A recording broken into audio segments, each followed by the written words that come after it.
नमस्कार दोस्तों, आप सभी का स्वागत है Aryan mobile tips YouTube channel में। अगर आप भी यूज करते हो वीवो T5e का फ़ोन तो इस वीडियो में बताने वाले हैं आपके फ़ोन में ऑयलूम प्रॉब्लम या कम आ रहा है, बराबर ऑयलूम नहीं देखने को मिलता। इस वीडियो में लाइव प्रूफ सेटअप करके बताने वाले, लेकिन आपको शुरू से लेकर एंड तक वीडियो में बना रहना। सबसे पहले फ़ोन की सेटिंग को ओपन करिए तो आपके सामने ऐसा इंटरफेस होता है।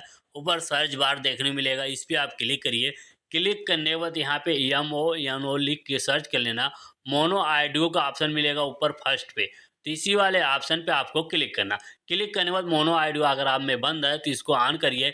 इसके बाद यहाँ पे वॉल्यूम का ऑप्शन मिल जाता है, अपने हिसाब से यहाँ पे ले जाइए, सेट कर लीजिए। जहाँ पे वॉल्यूम आपको बराबर देखने को मिलता है वहाँ पे ले जाके आपको खाली छोड़ देना है। इसके बाद आपको प्रॉब्लम जो रहेगा यहाँ से सोल्व हो जाएगा।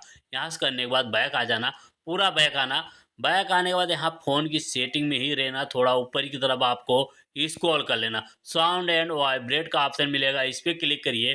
क्लिक करने के बाद थोड़ा ऊपर स्क्रॉल करेंगे, ये आईडी वाला ये ऑप्शन है। अगर ये बंद है तो 100% वॉल्यूम यहाँ से आवाज़ जो बढ़ा सकते हैं। अगर ये ऑप्शन अगर ऑन है तो यहाँ से 150% वॉल्यूम बढ़ेगा। तो अपने हिसाब से यहाँ पे सेट कर सकते हैं। तो हमारा वीडियो कैसा लगा कमेंट में ज़रूर बताना। अगर वीडियो आपको यूजफुल लगे तो लाइक